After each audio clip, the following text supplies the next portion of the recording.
नमस्ते दोस्तों, मैं प्रियंका निगम, आपकी होस्ट, आपके अपने चैनल स्वान रागा पर स्वागत करती हूँ। यहाँ हम आपकी दिल की कहानियाँ, आपके शब्दों को अपनी आवाज में दुनिया के साथ शेयर करते हैं। इन कहानियों में होते हैं आपकी जिंदगी के उतार चढ़ाव, आपका प्यार, आपके दर्द, आपकी खुशियाँ और खुद आप, यानी कि सब कुछ।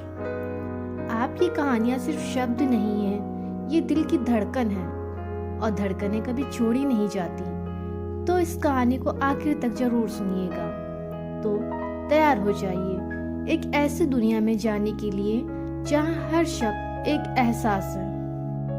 आज की कहानी है पंछी उड़ गया, जिसे लिखा है कानपुर से श्री राजीव निगम जी ने। श्री राजीव निगम जी प्राइवेट जॉब करते हैं। एक गांव में छोटा सा बहुत ही गरीब परिवार रहता था, जिसमें केवल 4 ही सदस्य थे।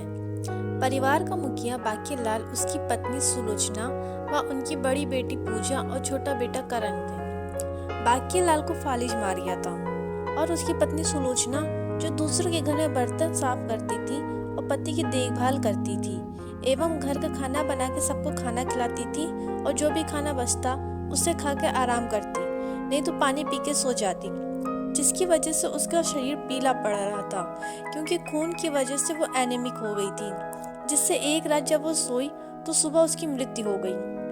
अब परिवार चलाने में बाकीलाल की दवा भी ठीक से नहीं हो पाने की वजह से वो भी मर गया। अब घर का पूरा भार नन्ही पूजा के ऊपर आ गया, जिसकी उम्र लगभग 12 साल थी, और करण की उम्र लगभग 16 साल की थी। लेकिन वो दुनिया से बेखबर हो गांव के जुआरी लड़कों के साथ होने की वजह से गलत रास्ते पे चला गया। उसकी बहन पूजा, जो कि लोगों के घर बर्तन साफ करती और उसके बाद घर का सारा काम करती, जिसकी वजह से नन्ही जान ज्यादा मेहनत करने से वो भी बीमार पड़ गई। डॉक्टर ने उसे कुछ दवाई लिखी, लेकिन रुपए न होने की सूरत में उसने घर घर जाके लोगों से इलाज के लिए रुपए मांगे। तो लोगों ने कहा कि हमने तुम्हारे पिता के मरने के पहले काफी एडवांस दिया, पर अब और नहीं दे सकते। परंतु उसने अपनी आस नहीं छोड़ी और आखिरी घर में जाके अपनी पूरी बात कही। भगवान की कृपा से उस घर की मालकिन को उसकी व्यथा सुनकर तथा करुणामयी होकर उसे दवाई के लिए कुछ रुपए दे दिए। घर पहुंच के उसने दवाई का पर्चा और रुपए अपने बड़े भाई को दिए, दवाई लेने को कहा। करण ने वो रुपए और पर्चा लेके मेडिकल स्टोर गया, परंतु रुपए कम होने की वजह से उसको दवाई देने से मेडिकल स्टोर वाले ने मना कर दिया। करण ने सोचा, क्यों ना हम जुआ खेलने पर जो रुपए जीतेंगे फिर उसी रुपए से हम दवा ले लें। वो अपने दोस्तों के साथ जुआ खेलने लगा, लेकिन यह क्या, भाग्य को तो कुछ और ही मंजूर था और वो सारा रुपया जुए में हार गया और वो रोने लगा। उसके दोस्तों ने उससे रोने की वजह पूछी तो उसने उन लोगों को सारी बात बताई, लेकिन ये क्या, उसके किसी भी दोस्त को उस पर तनिक भी दया नहीं आई। उसने उन दोस्तों के पैर छू के रुपए लौटाने के लिए कहा तो उसके दोस्तों ने कहा कि जब तुम जीतते थे तो हम लोग तुमसे रुपए लौटाने के लिए तो नहीं कहते थे। उस दिन उसकी समझ में आया और वो जब अपने घर पहुंचा तो उसके सब्र का बांध टूट गया। उसने देखा कि उसकी छोटी बहन मृत पड़ी है, जिसको वो जान से भी ज्यादा चाहता था, और वो बिलक बिलक के रोने लगा। पैसे न होने की वजह से उसने बहन के पार्थिव शरीर को शमशान न ले जाकर कब्रिस्तान में गया और वहां उसे दफना दिया। दहाड़ कर रोने लगा कि अचानक उसकी याद चली गई और वो पागल हो गया।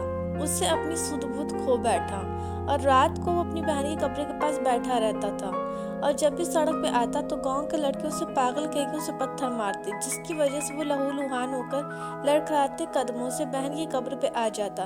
बस उसकी यही दिनचर्या हो गई थी। भूखा प्यासा वो इसी तरह दिन बिताने लगा, और एक दिन गांव के लड़कों ने काफी मारा और वो भूखा प्यासा लहूलुहान होकर अपनी बहन की कब्र पे सर रख के हमेशा के लिए सो गया। तो यही खत्म होती है ये कहानी।